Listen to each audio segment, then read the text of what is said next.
Assalamu alaikum, hurmatly dostlar, hurmatly sayapkerler jamaаты, hurmatly жылкы сүйүүчүлөр. Biz бүгүн кылычын кымдан сууруп кетерине бир жолу ачууланып алган кыштын күнүндө сиздер менен кайрадан жолугуп атабыз.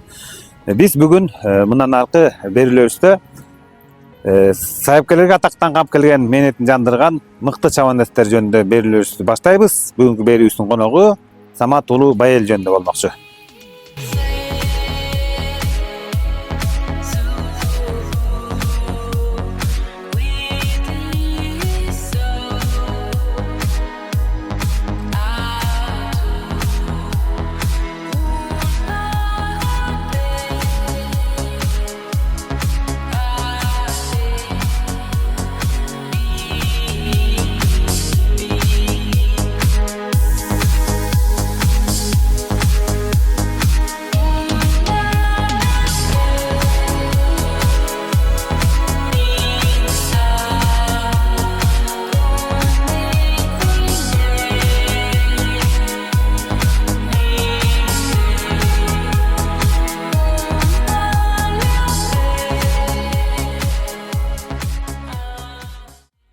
Мен Айылчиев Байел. Мен Талас шаарына караштуу Бакай Ата районуна караштуу Ынтымак айылынан болом. Мен атка кызыгуум кичине кезимден эле башталган. 5 жылдан бери ат чабып келип атам. 5 жыл болду. 5 жыл мыкты жакейди алдым. Жашым 14тө. Дагы ат чабып жүрөм.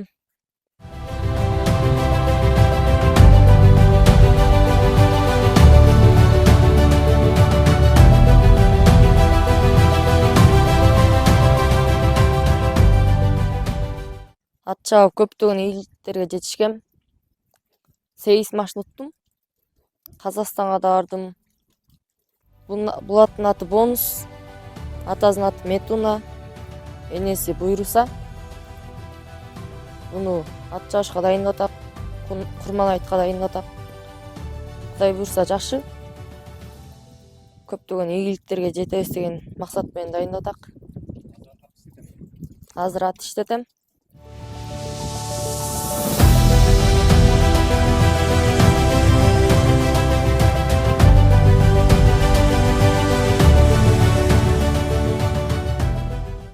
Байел иш үстүндө.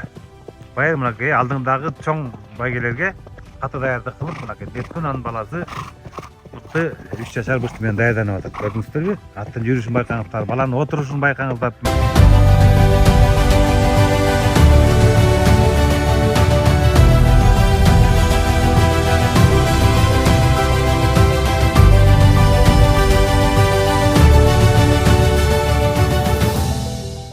Мен эртең мектепке барам. Мектептен чыккандан кийин имподромго келем. Азыр биз аттарды проверканы бүттүк. Ушинтип иштетебиз.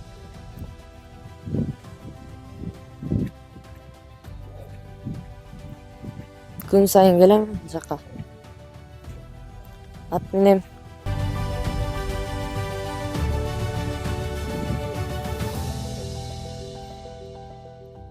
Байы атты 3 ай 4 ай дайындайбыз. Дайындап байыга жакын калганда работаларын берип тере алабыз, тоого чыгабыз, дыханияга иштеп. Ошо аттарды дайындап күн сайын иштетебиз. Булар деле спортсмен сыяктуу. Күн сайын работада жүрүш керек. 3 ай 4 ай дайындап анан чабабыз. 3 ай 4 ай дайындаган мээнетиң жарым саатта чечилет. Жарым саатта билинет. Жакшы дайынданып атак. Көп чоң байгелер көп экен. Ошо чоң байгелерге дайынданып атак.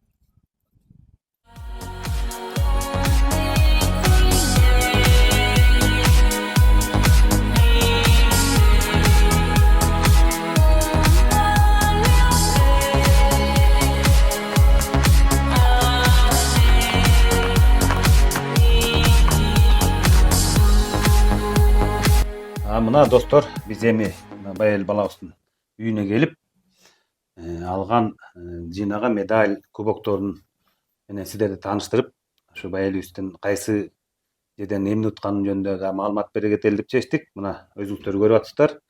Байелдин чогулткан медали, кубок, грамоталарын чогултсак эки куржундун көзүнө батпай калат экен.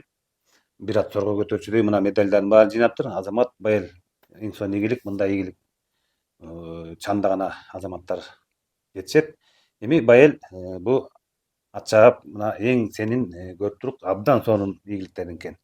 Анан ушул сенин ушунча ийгилигиңден баарын айтып отурсак биздин көрүүчүлөргө дагы убакыттары жетишпей калат. Ошондуктан сага бир 3 мыкты өзүңдүн эсиңде калган чоң чабыштарың жөнүндө сурайын. Ушул 3 чабыш жөнүндө айтып берчи. Мен 31 августта бул медалды алганмын. 31 августта Бермет деген тайды чабып, оштон эгемендүүлүк күнүндө 1-орунду алгам. Ноолда ошондо. Ошондо чабыш жөнүндө айтчы Байел. Ошондо канча тай чабылды эле? Ошол чабыштын мындай кызыктуу болду беле? Күчтүү тайлар келди беле? Аттар болгон ал жакта 20га жакын тай чабылган. Анан ошол 1-орунду алдың, Андан кийин бул экинчи, бул эң маанилүү жана эң сыймыктуу болгон медалым. Бул Садыр Жапаровдон алган медал. Чавандеси Айылчиев Байел. Мына ата туугандар, карагыз, күлүгүбүз карагыз. Садыр Нуркожоевич өз тапшырып атат. Чавандеске, биздин Байелге, Төшбелге жана автомат Садыр Жапаров өз кол менен тапшырган. Президент. Анда болсо Карагыз деген атты чабып 1-орун алгам. Байел эми ушул жерден ушул сенин медалыңа токтоло кетеличи. Бул чабышта президентибиз Садыр Нуркожоевич өзү сага тапшырган экен. Анан ошондо сен кадимки атактуу Карагызды чапкан турбайсыңбы? Эмне байгеле аерде канча ат болду? Ал жерде 31 ат болгон. Анан кийин баш 1-байгеге машина болгон. Каркара жайлоосунда болгон, Эми ошондо президентибиздин колунан сыйлык алганда сен тартынбай кандай сезимдер болду? Жакшы сезимдер болду ал жакта. Бул президенттин колунан медал алган көп эле балдардын мындай эмеси болуш керек, мечтасы болуш керек. Ооба. Көп эле балдар колунан медал алгысы келет. Биз ошого жеттик. Азамат. Анан президент сага кулаңга эмне деп чыгырады медаль тапшырып атканда? Азаматсың деди. Баракелде. Эми 3-чү көкүрөгүңдө медаль жөнүндө айтчы. Бул 3-чү медал бул Бишкекте болгон ат чабышта Кунандан уткам Жанар менен. Ал эмне байгеле? Жолой ажынын жаркын элесине арналган ат чабыш өткөзгөн. Былтыр 24-жылы. Анда канча кунан чабылды эле? Баш байгесин эмне эле? Анда 30га жакын кунан чабылган. Баш байгеси машина болчу анда да. Жанар менен анда баарыбыз билебиз, Жанар менен анда бөлүнүп келгенсиң, Эме жакын калганда пятьсоткада чыкканда казактын кунаны утуп кетейин дегенде Жанар менен. Мына Байел эми мына Кудай буйруса сен чапканыңа 5 жыл болуп калыптыр. 5 жылдын ичинде Талас областындагы Саяпкерлер жамаатынын федерациясынын жана республикалык федерациябыздагы эң мыкты чабандеси деген наамды алып атасың. Анан мына өзүң карап көрсөң бул жерде сага жаккан кайсы кубокту сен өзүңө жагып атат? Кубоктордон бул кубок жагат. Бул мыкты жакейди алгам 2 кубоктон. Республикабыз боюнча эң мыкты чабандес деген наам. Жакшы. Анан эми Байел дагы сен бул биздин Кыргыз өлкөбүздүн ичинде эле эмес, кошуна бир тууган элибиз Казакстанда дагы чоң байгелерге чабып барып келип жүрдүң. Анан ошол жерден дагы канча жолу чабып ошо байгелерди уттуң, ошол жөнүндө айтып берчи балдарыбызга. Казакстанга барып 1-жолу бардым. 1-жолу барып ал жака самолет менен барып Костанайга. Костанайда олимпиада өттү топ байгеден. Ошол топ байгеден 1-орунду алдым. Кадимки Олимпиад казак чемпионатында 1-орунду алган экен. Бастова деген айгырдын баласы Телкоңур деген атты чапкан. Байел эми сен ошо Казакстандагы ийгиликтериңдин бир эң сага эсинде калган мыкты чабышын айтып берчи. Кайсы чабышында сен ушундай бир сонун жеңишке жетиштиң эле? Мен Костанайга барып, Костанайда топ байге чабып, ал жакта Телкоңур деген ат чапкам. Ошондо Олимпиадты уткам. Ошондо аякта канча ат чабылат экен? Аякта аттардын ылдамдыгы менен биздин Кыргызстандагы байгелердеги ылдамдыктардын айырмасы бар бекен? Айырмасы бар, эми ал жакта бардыгы импорт, бардыгы доморощный жөнөкөй аттар жок ал жакта. Бардыгы жакшы аттар, күчтүү аттар, бардыгы утабыз деген. Бизге буйруптур, эми биз уттук. Ошондо сен кандай тренерлериң, саяпкериң кандай тактиканы айтты? Мынчанча жүр, ортодо жүр, же башынан баштап алда жүр дедиби? Топту кармап отур деди, отуруп анан кийин ошо менен акыркы куркка кеткенде талпа менен кетип, ошо менен сотка чыккандан айтадым. Ошондо биринчи келдим. Ошол байгенин баш байгеси эмне экен? Акчалай болду. Акчалай, теңге менен да. Жакшы. Эң сонун. Мына байел мен азыр мага кызыктырып, жагып турган мына жерде кубок турат да, бул Колпоч Баатырдын байгеси дейт. Колпоч Баатырдын 350 жылдыгын ошол Колпоч урпактары өткөзгөн. Ушундагы тайдан биринчи орунду алыпсың, Ошондо кайсы тай менен уттуң эле? Жанар деген тай менен уткам. Эси Эрлан деген байке болот. Ооба. Саяпкери Рами байке болот. Эми ошол Жанар менен бир нече байга утупсуң. Жанардын үстүндө жүргөндө жеңили мындай чуркашы кандай экен? Чуркашы жакшы.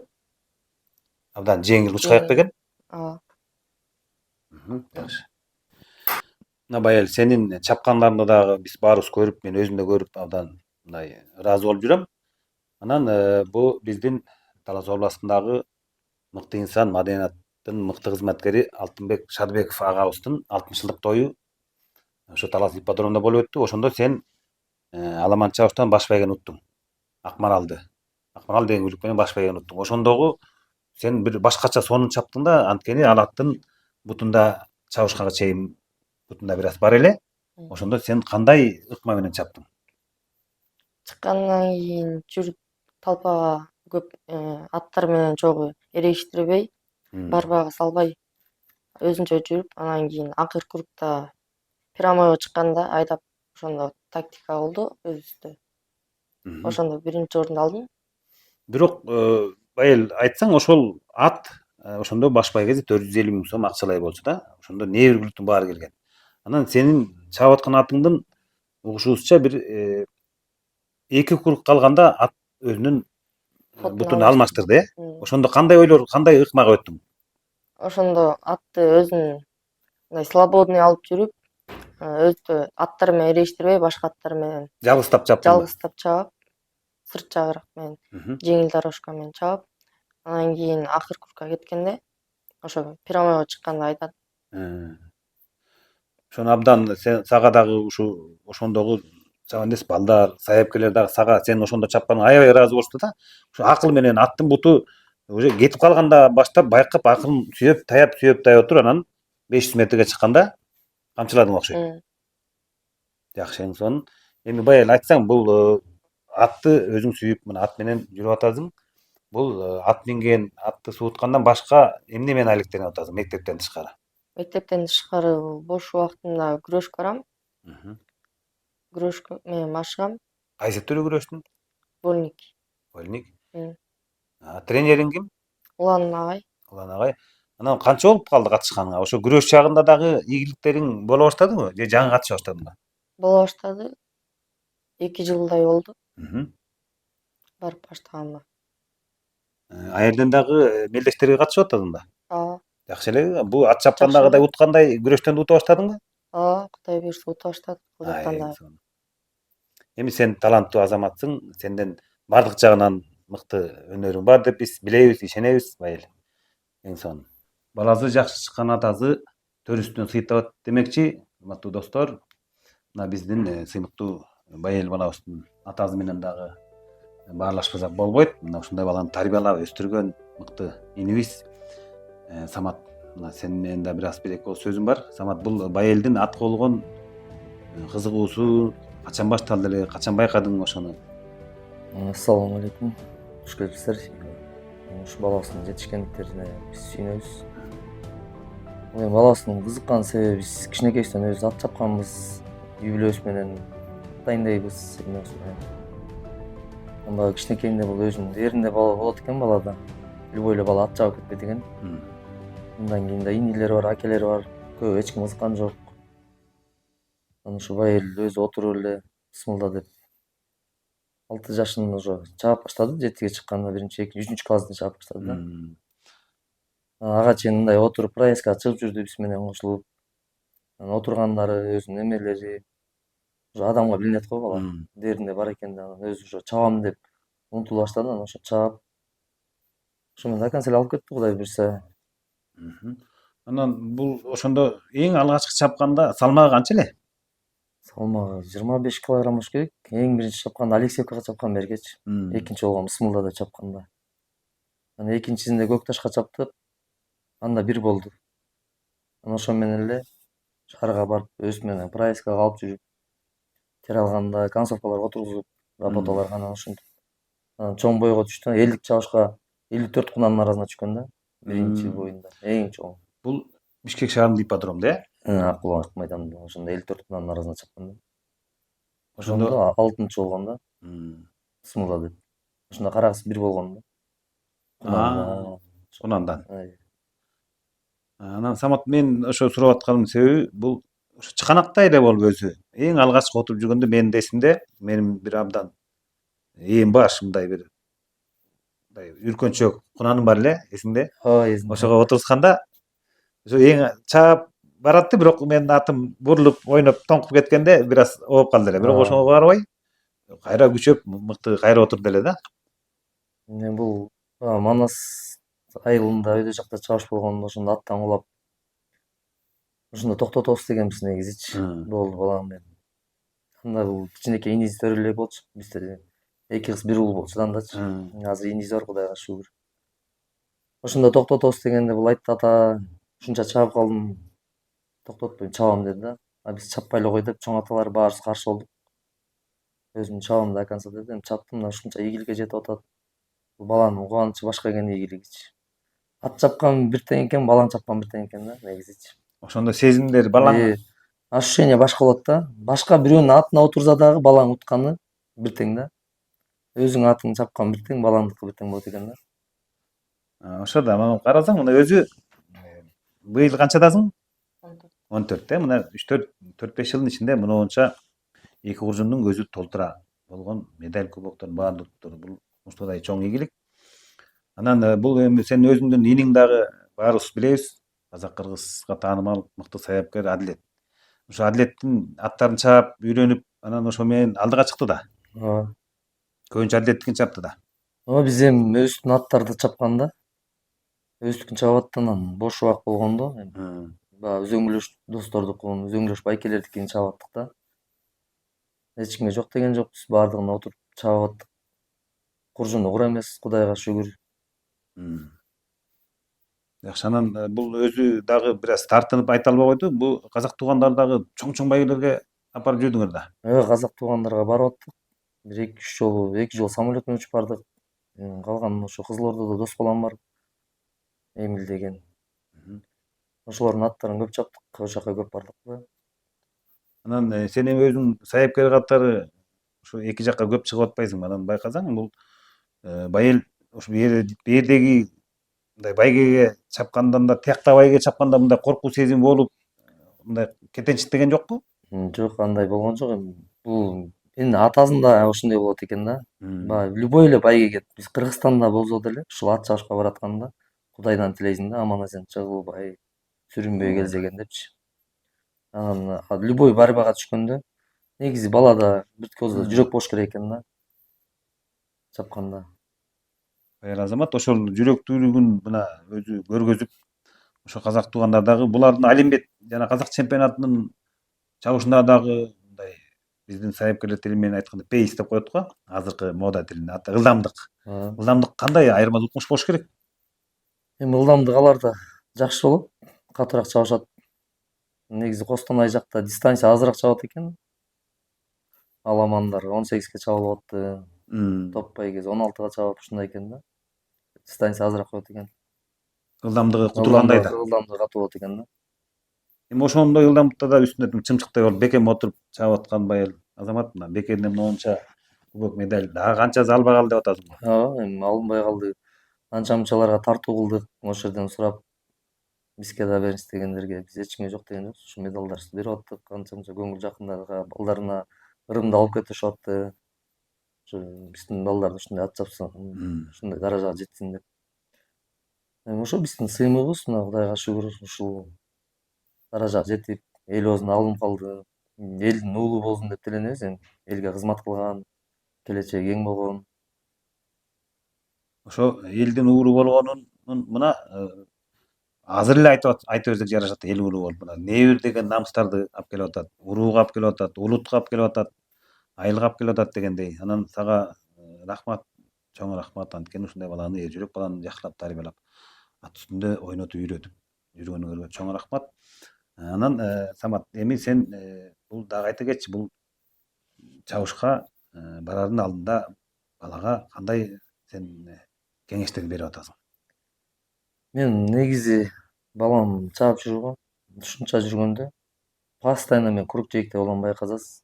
Анткени бул ата деген баягы неме болот экен да. Жыгылбасын Жыгылбасын, анан бул мени карай берет да. Мен ат чапканда мынча курук калды балам, мынча отур деп мен ошо өзүм управлять этип жүрдүм да.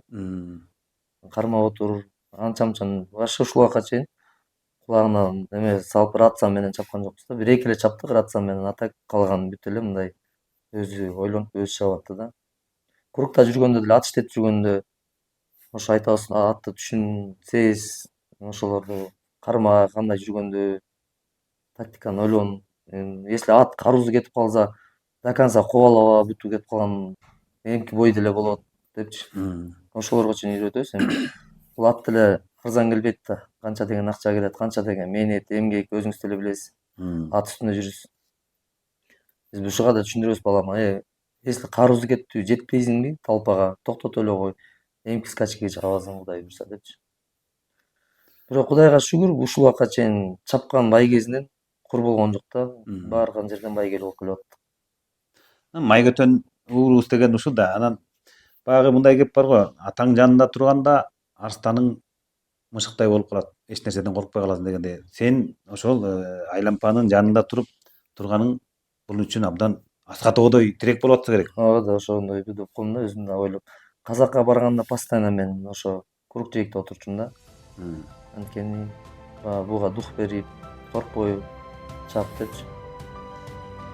Анткени мен дагы ушул сенин Казакстанда эле эмес, бул Бишкектеги чоң чабыштарда байел чапканда ошо курук жээкте отуруп, өзүм тындай кыл, мындай кыл деп атканды байкагам бир нече жолу. Анан мен ошондо деле түшүнгөм, Азамат мына атасын көргөндө бул арстан мүнөз пайда болуп, жал пайда болуп, коркуу сезими жоголуп, абдан шыктанып чабат экен да.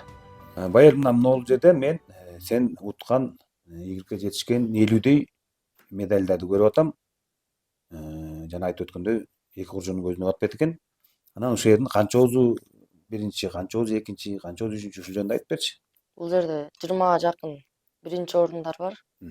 Экинчи орундардан 15, үчүнчү орундардан 10 штук бар. Жакшы, ушулардын ичинен эми өзүң айтып өткөндөй эң баалугу президентибиз Садыр Нуркожоевичтин колунан алганың баалугу дейм, Ооба. Жакшы, эң сонун. Мына Байел, Самат ошо Байелди дагы атайын тарталы дегенибиздин башкы максаты бул ушу Байелде болгон балдарыбыз, жаңы чаап жүргөн балдарыбыз көп өтө. Жаңы отуп жүргөн мыкты балдарыбыз да көп. Кудайга шүгүр, учубуз кур эмес. Жаңы өсүп келаткан көчөт балдарыбыз да ат үстүндө ойноп жүрүп мышыктай болуп. Анан Байел ушу сени көрүп, мына бизди көрөт, Кудай буйруса, эфирден көрөт, YouTube'дан көрөт дегендей. Анан сени көрүп балдар дагы шыктанат да. Ошо шыктанган кийинки балдарга, үкөлөрүңө эмне деп кеңеш бересиң? Бул ат чабыш ата бабаларыбыздан келаткан салт. Бул ат чабышты ат чабыш керек. Аттарды дайындап, баардык эле балдар ат чаба бербейт. Балдарда дух болуш керек, өзүнүн дээрин болуш керек. Атты сезиш керек. Ат мингени үйрөнүп, ошол аттын жанында ойноп жүргөн балдар көп болуш керек.